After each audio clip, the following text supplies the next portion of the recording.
Bana kunbɛ ka fisa ni bana furakɛ. Kɛnɛya bulon walasa ka kunnafoni sɔrɔ a ka kɛnɛyaw jidili la ni ka fura sɔrɔ aw ka banaw la.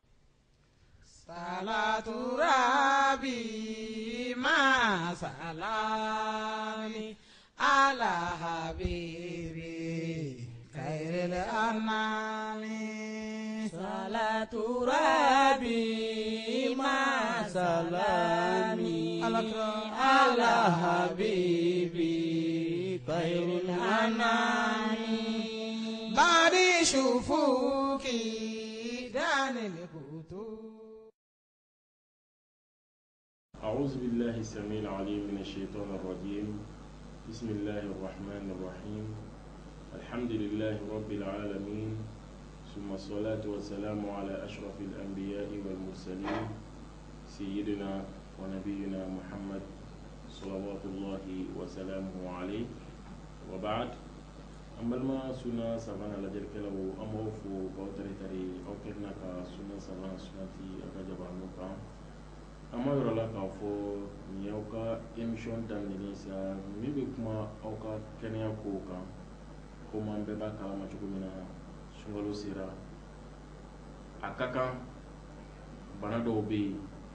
an ko conseil dɔw ta olu la yanni an ka sun daminɛ maa bɛ na an bilasira bi o y'an ka docteur Jakite inchallah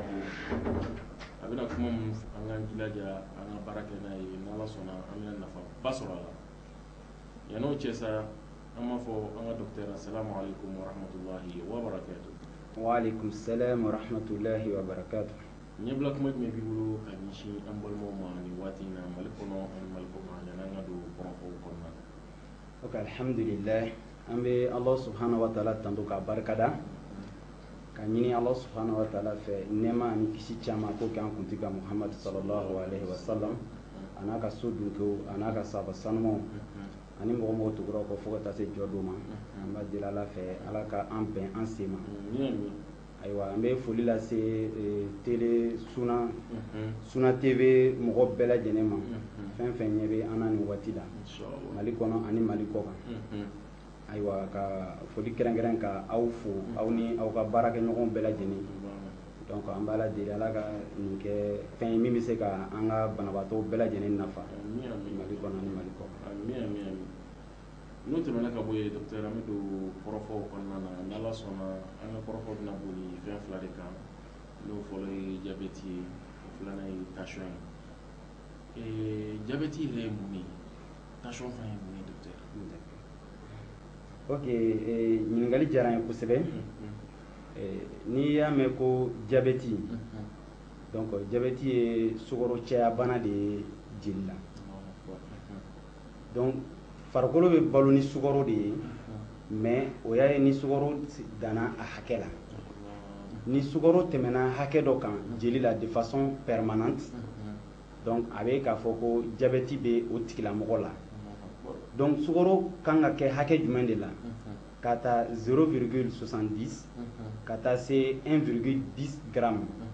o de ye a normal ye jeli la. Maintenant n'a tɛmɛra 1,25 gramme kan mɔgɔ mun bɛ yen nɔ a ma dumuni kɛ on appelle ça la glycémie à jeun donc 1,26 gramme ou bien 7 millimol par litre donc a bɛ ye k'a fɔ ko diabète bɛ o tigilamɔgɔ la. Walima ni sukaro contrôle waati la a tigi ye dumuni kɛ waati mun na donc sukaro hakɛ tɛmɛra gramme 2 kan n'o bɛ bɛn 11,1 millimol par litre donc a bɛ ye k'a fɔ ko diabète bɛ o tigilamɔgɔ la. Mais o k'a sɔrɔ taamasere dɔw fana bɛ yen nɔ ni o ye sugunɛkɛ camanba ye en même temps jimi caman en même temps dumuni caman. A tigi bɛ ji min a ti fa a bɛ dumuni kɛ a ti fa a bɛ bɔ sufɛ ka taa ɲɛgɛn na waati waati ale de bɛ sugunɛw kɛ ka caya. Donc diabète suguya dɔ bɛ yen nɔ i bɛ taa sɔrɔ a tigilamɔgɔ fari fana bɛ bon walima a bɛ sɛgɛn ka caya. Ni o taamaserew farala sukaro yɛlɛli kan ka tɛmɛ 1,26 gramme kan à jeun donc an b'a fɔ k'a fɔ diabète bɛ o tigilamɔgɔ la. Donc bakuruba la diabète ye suguya fila de ye. Le diabète de type 1 et le diabète de type 2. Diabète de type 1, allez, le manque d'insuline dans le sang. Insuline, oui, hormone d'odi, pancréas va sécréter ni dogo sama nene. Bon, ni insuline manquera farsogo la. Walma ni sama nene desera ka aka barake. Obina ni insuline dogoyali di. Maintenant insuline de sukaro fara ɲɔgɔn kan jeli la. De telle sorte que sukaro be emmagasiné bien kɔnɔna na. Yani farikolo mago ka se a ma. Ni ale ti ka baara kɛ donc sukaro cayalen bɛ to jeli la. Donc a ka ca la o diabète de type 1 an b'a fɔ ma ko le diabète insulinodépendant. Ça veut dire que ale dépendant diabète et insuline sécrétion de la. Bon o diabète bɛ denmisɛnninw de minɛ ka caya. Donc diabète juvénile de bɛ type 1 na ka caya. Donc ka kɔn san 35 ye. Voilà, diabète de type 2, ça c'est le diabète non insulinodépendant. Ça veut dire que o tigilamɔgɔ la i bɛ taa sɔrɔ sama nɛnɛ bɛ k'a ka baara kɛ. Mais farikolo yɛrɛ de tɛ ka se ka sukaro la baara farikolo la. Donc o ye insulino-résistant de. Donc ale bɛ kɛ catégorie jumɛn de minɛ ka caya. K'a daminɛ san 35 san 40 ka yɛlɛ. Voilà, bon donc o ye diabète bakuruba 2 ye. Diabète suguya wɛrɛ fana bɛ yen nɔ an b'a fɔ ma ko le diabète gestationnel. Ale bɛ muso kɔnɔmaw minɛ ka caya. Donc soit a dɔnna kɔnɔmaya la walima a ye muso yɛrɛ minɛ kɔnɔmaya kɔnɔna de la. Bon diabète suguya wɛrɛw fana bɛ yen nɔ min n'o fana tɛ kelen ye. Donc olu bɛɛ bɛ regrouper autre type de diabète. Donc an ka fura tacogow bɛ o la. An bɛ se k'o sɔrɔ sira suguya wɛrɛw fɛ min ninnu tɛ kelen ye. Donc bakuruba la o de ye diabète ye. I sukaro fɔ yala ni sukaro bugu de don wa fɛn wɛrɛ de bɛ tun n'o fɔ ko sukaro. Ok a ka ca la an bɛ dumuni fɛn o fɛn kɛ i bɛ taa sɔrɔ sukaro hakɛ dɔ de bɛ a dumuni kelen kelenna bɛɛ lajɛlen na mais hakɛ ninnu de tɛ kelen ye donc sukaro dɔw bɛ yen an b'a fɔ o ma ko le sucre rapide donc o de bɛ sɔrɔ sukaromafɛnw na fɛn min bɛ yen ni a ka timi kosɛbɛ ka taa sukaro yɛrɛ la sukaro ordinaire min b'an bolo ka taa se jus ma ani an ka yiriden minnu bɛ yen nɔ ni u ka timi kosɛbɛ kosɛbɛ donc timiya bɛ fɛn o fɛn na i t'a sɔrɔ o teneur en sucre est élevé ça veut dire que a sukaro hakɛ cayalen de don voilà bon a ka ca la sukaro bɛ sɔrɔ an ka dumunifɛn tɔw la mais a dɔw bɛ yen c'est le sucre lent donc o kɔrɔ ko an bɛ fɛn o fɛn dun a ka ca la sukaro dɔɔni dɔɔni bɛ sɔrɔ a bɛɛ lajɛlen na. donc an bɛ min kɛ kafe la o dɔrɔn tɛ o la. an bɛ min kɛ kafe la o dɔrɔn tɛ voilà bon donc o sukaro de mana i yɛrɛ sɔrɔ jeli la waati min na an y'a fɔ cogo min na farikolo fana de bɛ a utiliser ka d'a kan organe fɛn o fɛn bɛ yen nɔ ka taa cerveau la ka na dusukun na ka na rein na ka na se an yɛrɛ ka kɔnɔna fɛnw ma appareil fɛn fɛn bɛ farikolo la a bɛɛ mago bɛ sukaro la ka se k'u ka baara kɛ parce que énergie bɛ dilan ka bɔ sukaro de la voilà donc o de ye sukaro ye n'i y'a sɔrɔ a bɛ fɔ. Oui, a faamuyara. An nana kuma denmisɛnninw ta kan est ce que denmisɛnnin minnu bɛ chocolat ni fɛnw dun a bɛ se ka kɛ sababu ye ka diabète bila o la ou bien u b'a sɔrɔ u baw de fɛ ou bien. Voilà bon diabète bɛ se ka sɔrɔ parents fɛ mais pas directement o bɛ don facteur de risque kɔnɔ ça c'est des facteurs génétiques donc dɔw bɛ yen nɔ u prédisposés de don diabète sɔrɔli la depuis ni gènes kɔnɔna na gènes de information mun bɛ yen nɔ ni an ka fɛn bɛɛ bɛ dilan ka bɔ o la donc o bɛ se ka sɔrɔ fa ani ba fɛ mais k'a kɛ diabète yɛrɛ yɛrɛ facteur wɛrɛw de bɛna ka na fara a kan donc chocolat minnu bɛ dun ani bɔnbɔn minnu bɛ dun denmisɛnninw bolo ni o y'a sɔrɔ o facteur olu tɛ o denmisɛnnin sina la problème foyi tɛ yen nɔ ka d'a kan tant que pancréas bɛ k'a ka baara kɛ convenablement donc insuline fana bɛ sécréter de façon convenable o bɛ se ka o bɛ kɛ sababu ye sukaro hakɛ mana caya togo togo donc a b'a régulariser ça il y a un équilibre comment dire de sucre dans le sang voilà donc n'i ye o kɛlen o bɛ don facteur kɔnɔna na waati mun na ni a tigilamɔgɔ prédisposé len de don ka diabète yɛrɛ sɔrɔ voilà mais ni o prédisposition tɛ denmisɛnnin mun na donc risque tɛ olu la naam. donc docteur hali sisan diabète kɔnɔna na dɔw bɛ kɔrɔfɔ dɔ fɔ k'a fɔ ni mɔgɔ min bɛ sport kɛ i ka sukaroba dun foyi t'a la est ce que o kɔrɔfɔ ka kɛnɛ wa. bon o kɔrɔfɔ man kɛnɛ kosɛbɛ mais sport min n'i da ser'o ma sport jɔyɔrɔ ka bon kosɛbɛ kosɛbɛ an ka kɛnɛya la de façon générale mais kɛrɛnkɛrɛnnenya la an bɛ bana mun kan ni o ye diabète ye sport jɔyɔrɔ ka bon a la kosɛbɛ kosɛbɛ ka d'a kan ni an bɛ sport kɛ muscle minnu bɛ yen nɔ ni olu bɛ labaara an bolo olu fana jɔyɔrɔ ka bon sukaro consommation na farikolo la maintenant mɔgɔ min bɛ sport kɛ sukaro cumuleli jeli la o ka suma o tigilamɔgɔ fan fɛ ka tɛmɛ mɔgɔ min tɛ sport kɛ voilà mais i b'a dɔn fɛn o fɛn bɛ yen nɔ n'i y'a dan tɛmɛ a bɛ don ko wɛrɛ de kɔnɔ donc k'a fɔ an ka sukaro dun hakɛ mun ka d'an ye dan t'a la parce que an bɛ sport kɛ donc o kumakan o ma sabati fɛn bɛɛ bɛnnen don a limite la voilà n'i y'a a bɛrɛ bɛn i ka limite la maintenant n'i y'a sɔrɔ facteur wɛrɛw bɛ yen nɔ minnu bɛ mɔgɔ mun exposer diabète la hali n'a tigi ye sport kɛ o dɔrɔn tɛna kisi ka bɔ diabète bana sɔrɔli ma voilà bon donc o kama ka a fɔ ten dɔrɔn an ka sport kɛ ka sukaro dun hakɛ mun ka d'an ye o kɔni o kumakan sabatilen tɛ ka d'a kan fɛn bɛɛ bɛrɛ bɛnnen de don voilà sport kɔni jɔyɔrɔ ka bon kosɛbɛ kosɛbɛ an ka kɛnɛya la kɛrɛnkɛrɛnnenya diabète mais toujours an ka ko bɛn a hakɛ la toujours o an bɛ dɔw fana ye u bɛ mabɔ sukaro dunta in na sukaro min bɛ kɛ kafe u mabɔ a la pewu ko bɛ ka siran diabète o tigilamɔgɔ fana ka kiri cogo di bon an b'a fɔ o tigilamɔgɔ ye i b'a dɔn diabète ko yɛrɛ filɛ min cɛ ka ɲi o ye contrôle de ye i ka to ka tɛmɛ de temps en temps hali n'a kɛra siɲɛ kelen san kɔnɔ hali ni foyi t'i la ka contrôle kɛ k'a lajɛ o de cɛ ka ɲi parce que dɔw bɛ yen nɔ u b'u yɛrɛ minɛ ka bɔ sukaro dunni ma mais i bɛ taa sɔrɔ olu ka sukaro hakɛ min yɛrɛ bɛ yen nɔ o ka dɔgɔ bon ni o sukaro hakɛ yɛrɛ ka dɔgɔ déjà ni e yɛrɛ minɛ ka bɔ sukaro dunni ma parce que e bɛ ka siran diabète ɲɛ bon a bɛ kɛ i n'a fɔ tuma dɔ la diabète bɛ kɔrɔn fɛ e bɛ tilebi fɛ bon dans ce cas i bɛ taa ben dingɛ wɛrɛ kɔnɔ fana min tɛ diabète fana dingɛ ye ni o ye hypoglycémie ni a ɲɔgɔnw ye parce que sukaro fana mana to ka dɛsɛ farikolo la a bɛ na ni kɔlɔlɔ wɛrɛw fana ye komi an t'o kan bi voilà ok docteur an bɛ don tension kɔnɔna na an bɛ diabète ɲɛngoya dɔɔnin tension ye mun ye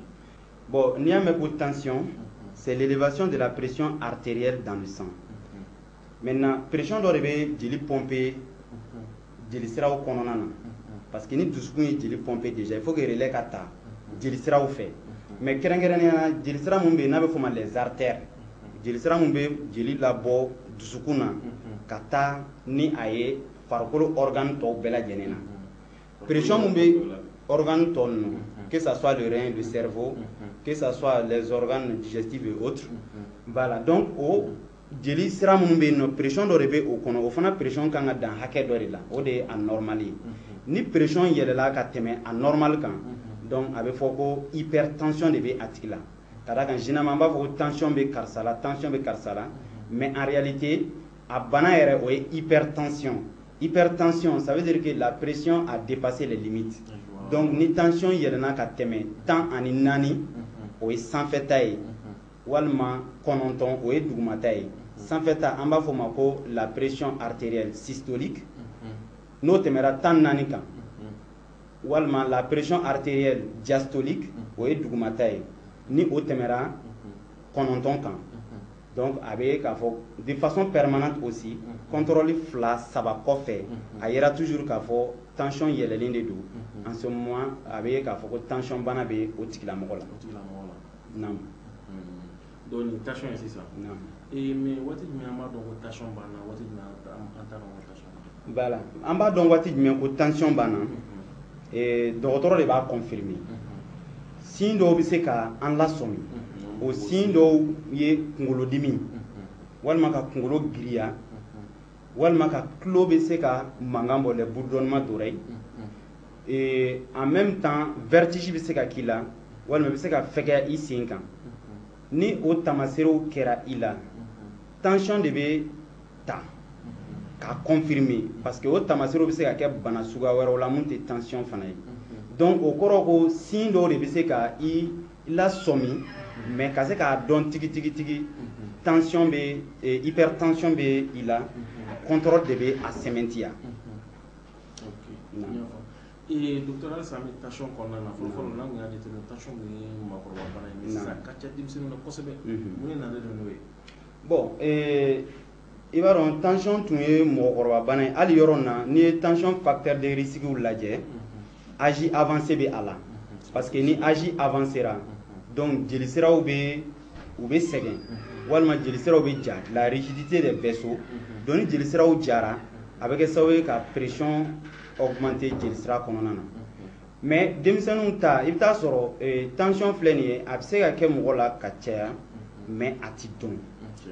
voilà donc souvent c'est un manque de diagnostic diagnostic posé baliya ka caya denmisɛnnin kunda o de b'a to an tun b'a miiri k'a fɔ ko a bɛ mɔgɔkɔrɔbaw dɔrɔn de sɔrɔ mais sisan dɔnniyaw avancera de telle sorte que hali denmisɛnw ka tension mètres bɛ yen nɔ bon donc o bɛ se ka kɛ sababu ye comment dirais-je ka se ka tension dɔn joona denmisɛnninw na donc o kɔrɔ ko a tun bɛ se ka kɛ a bɛ denmisɛnninw na ka kɔrɔ mais a diagnostic de sɔrɔli barika bonyara sinon n'an ye facteur ta toujours mɔgɔkɔrɔbaw ta ka ca ka tɛmɛ denmisɛnninw kan mais a bɛ denmisɛnninw sɔrɔ mais bana mun fana de don c'est pas une maladie transmissible k'a fɔ ko a bɛ yɛlɛma denmisɛnninw fɛ voilà c'est une maladie non transmissible donc o yɔrɔ la an kɔni bɛ se ka min kɔni fɔ diagnostic dɔnbaliya o de tun ka ca a la ka tɛmɛ ani bana yɛrɛ faamuya yɛrɛ avancera ka se niveau min ma an y'a dɔn sisan k'a fɔ a bɛ denmisɛnninw fana minɛ donc diagnostic de bɛ ka caya ka taa en ce moment an bɛ ka bɔ a kalama k'a fɔ ko a bɛ denmisɛnninw na. ni tension jateminɛ i bɛ taa sɔrɔ burusi kɔnɔmaw yɛrɛ tension bɛ ka ca la tɛmɛ duguba kɔnɔmaw kan mun de bɛ ka na n'o ye tuma bɛɛ ko dɔ binna olu dun bɛ sɛnɛ na waati bɛɛ u bɛ o joli bɛ chauffer waati bɛɛ mais u bɛɛ n'a to tension b'u bolo pourquoi. ok ala k'an bɛɛ sɔn o ma voilà bon toujours tension kɔlɔlɔ fɔlɔfɔlɔ ye min c'est comme inconvénient fɔlɔfɔlɔ ye min ye o ye n bɔra ka min fɔ sisan o ye dɔnbaliya de ye ni bana b'i la i t'a dɔn k'a b'i la i yɛrɛ ma sɔn min k'a fɔ ko a b'i la parce que fɔlɔ an tun ye tension faamu ka kɛ faamabana de ye se bɛ minnu ye u bɛ minnu kulɔlen don voilà donc tension bɛ olu de minɛ ka caya voilà mais minnu bɛ n'u bɛ fangalabaaraw kɛ on supposait que tension tɛ o minɛ mais o min filɛ c'est comme réalité tɛ o ye ça c'est pas une réalité donc la tension c'est homogène voilà a bɛ se ka couche sociale bɛɛ minɛ mais an ka burusi kɔnɔmaw ta bolofa mun kɛra o kan o de k'a fɔ u ni kɛnɛya matarafa yɔrɔw ma surun ɲɔgɔn na ka contrôle man ca a yɛrɛ t'u kunna yɛrɛ k'a bɛ se k'u minɛ voilà bon o de bɛ na ni olu ta caya yɛrɛ tandis que minnu bɛ dugu kɔnɔna na walima i bɛ taa sɔrɔ farisogo bɛ minnu na ou bien se dɔɔnin bɛ minnu ye u bɛ contrôle kɛ ka kɔn a ma donc a kɔlɔlɔw bɛ kunbɛn joona ka d'a kan kɔlɔlɔ caman b'a la mais o kɔlɔlɔ bɛ se ka kunbɛn joona mɔgɔ fɛ mɔgɔ min b'a dɔn k'a b'a la a bɛ contrôle kɛ voilà donc sinon an tɛna se ka facteur kelen pe ta k'a fɔ k'an b'o fɔ burusi kɔnɔmaw ta la donc c'est de façon homogène ala k'an bɛɛ sɔn o ma. ok ni bana fila in ta k'a lajɛ sisan tigilamaw ka ca sisan maa min bɛ sunkalo de kɔnɔna na sisan ni jabɛti b'i la sisan i ka sun ko cogo di. voilà ala k'an bɛɛ sɔn o ma toujours an bɛ segin ka an filɛbagaw bɛɛ lajɛlen fo ka d'a kan effectivement ni ɲininkaliw bɛ kɛ ka caya tension bɛ n na walima jabɛti bɛ n na voilà donc sunko bɛ cogo di ni an ko k'an bɛna jaabi bakuruba la jabɛtitɔ dɔw bɛ yen nɔ olu bɛ se ka sun mais jabɛtitɔ dɔw bɛ yen a ti bɛn olu ka sun bon tension tɔ dɔw fana bɛ yen nɔ olu bɛ se ka sun tension tɔ dɔw fana bɛ yen nɔ olu tɛ se ka sun o de ye a bakuruba ye voilà donc minnu bɛ yen nɔ ni u ka jabɛti équilibrelen de don parce que contrôle de bɛ kɛ k'i ka jabɛti bila hakɛ la hakɛ mun ni a tɛ tɔɔrɔ lase farikolo ma tension fana la même chose contrôle de bɛ kɛ ka tension bila niveau la a tɛ tɔɔrɔ lase farikolo ma niveau mun na mais ni contrôle ma matarafa walima fura tacogo ma matarafa walima régime ma matarafa donc ni i kari ka don sun kɔnɔ a bɛ se ka na ni kɔlɔlɔ dɔw ye mais hakili la tagalen ɲɛfɛ an bɛna don olu kɔnɔ mais bakuruba la jabɛtitɔ dɔw bɛ se ka sun d'accord jabɛtitɔ dɔw bɛ se ka sun jabɛtitɔ dɔw tɛ se ka sun maintenant minnu bɛ yen nɔ ni olu bɛ se ka sun o bakuruba la sisan les diabétiques de type 2 an ye type fila fɔ type 2 mɔgɔw olu bɛ se ka sun ni u ka sukaro basigilen don wa ni u bɛ traitement kan fana traitement mun ni o tɛ sukaro jigi yɔrɔnin kelen misaliya la jabɛti tɔ mun ka risque ka dɔgɔ kosɛbɛ kosɛbɛ donc o ye jabɛti tɔw de ye mun bɛ yen n'u bɛ régime dɔrɔn kan parce que jabɛti mun tɔ minnu ka jabɛti ka fisa kosɛbɛ donc olu bɛ to régime de kan donc u b'u farati sukaro la ani conseil wɛrɛ bɛ di u ma les règles hygiéno-diététiques mun b'o kan ni u ka sukaro basigilen de don kalo 3 ka kɔn sunkalo ɲɛ olu bɛ se ka sun ka sɔrɔ kɔlɔlɔ tɛ a la maintenant dans régime kan olu tɛ dumuni ba kɛ quoi bon n'a fɔra ko régime dumuni kɛcogo de bɛ ɲɛ yira i la mais a tɛ ka dumuni tigɛ i la yɔrɔnin kelen kɛnɛya tigilamɔgɔw de bɛ éducation kɛ il y a l'éducation thérapeutique qui se fait avec un service de diabète la voilà donc u bɛ bilasira u yɛrɛ b'a fɔ ma ko baroni bon o bilasirali kɔnɔna na u kan ka dumuni kɛ kɛcogo mun na a bɛ ɲɛ f'u ye fɛn dɔw bɛ yen u man ka mɔgɔw la fiyewu fɛn dɔw bɛ yen u bɛ se ka dɔɔni dun o la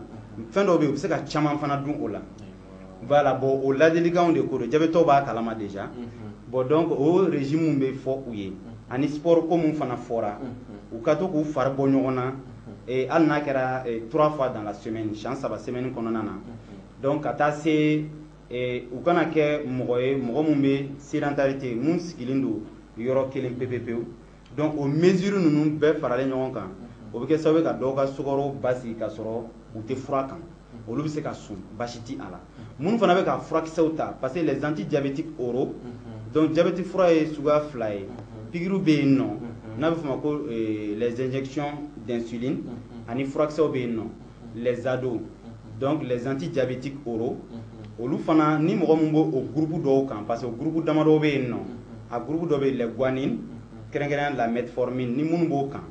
donc olu bɛ se ka sun basi foyi ti a la voilà bon donc ni a bɔra o la i bɛ taa sɔrɔ risque bɛ ɲɔgɔn ɲɛ bon maintenant dɔw bɛ yen nɔ olu tɛ se ka sun fiyewu o fɔlɔfɔlɔ o ye minnu ye les diabétiques de type 1 type 1 mɔgɔw parce que olu ka ɲɛnamaya dɛnnen don insuline pikiri la insuline pikiri dun a bɛ sukaro jigin joona farikolo la donc n'olu faratira ka sun risque fɔlɔ min bɛ yen nɔ o ye hypoglycémie de ye donc sukaro bɛ se ka jigin ka dan tɛmɛ n'a jigira ka dan tɛmɛ a bɛ na ni a tigilamɔgɔ kirinkarani de ye donc a taa koma la mais yanni koma cɛ signe dɔw bɛ yen nɔ donc o signe de bɛ kɛ a tigi la ni a y'a faamu donc a kan ka sukaro dɔ de dun sukaro mun ni a tɛnɛ yɛrɛ y'o min ye a kan k'o de dun o de y'a to jabɛtitɔ man ka bɔ ka taa dugu kɔnɔ ka sɔrɔ sukaro tɛ a kun a man ka maga a la dɛ mais a bɛ to a kun de en cas ni a bɔra hakili kan fɛn fɔlɔ mun bɛ na réflexe la n'a dɔnna ko jabɛtitɔ de don donc a kan ka sukaro de dun walima sukaro dɔ kan ka d'a ma walima sukaro ma fɛn dɔ kan ka k'a da maintenant o tigilamɔgɔw les diabétiques de type 1 olu man ka sun walima mun bɛ furaw kan n'a bɛ f'o ma ko les sulfamide hypoglycémiens donc olu fana ka sun fana farati b'a la parce que o fura olu fana bɛ jabɛti jigin farikolo la maintenant jabɛtitɔ mun fana bɛ yen nɔ ni bana wɛrɛ associélen don u ka jabɛti la olu fana man ka sun i n'a fɔ insuffisance rénale bɛ mun na i n'a fɔ insuffisance cardiaque bɛ mun na donc ka taa se jelisirala bana walima bana suguya wɛrɛw ma mun associélen bɛ u ka bana la olu man ka sun donc o ye a bakuruba fɔ de ye n'an ye tension tɔw fana ta tension tɔ minnu bɛ yen nɔ n'u ka tension chiffre bɛ normal la an ye normal min fɔ sisan olu ta a ma tɛmɛ o kan donc i mana contrôler waati o waati i bɛ taa sɔrɔ a bɛ normal la donc o tigilamɔgɔw fana olu bɛ se ka sun n'i y'a sɔrɔ bana wɛrɛ fana associélen tɛ u ka tension na parce que recherches caman kɛra jamana caman na i n'a fɔ Inde Qatar Arabie Saoudite ani Maghreb jamana dɔw la donc recherches bɛɛ y'a jira k'a fɔ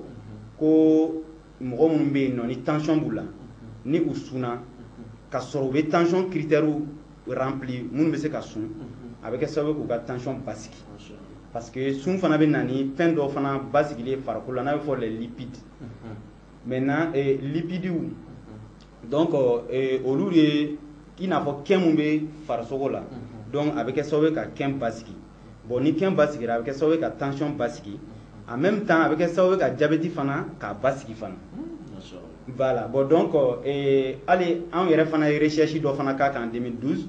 diabète tɔw fana ka niveau fana la recherche mun fana résultat c'était spectaculaire résultat yɛrɛ présentera congrès international dɔ la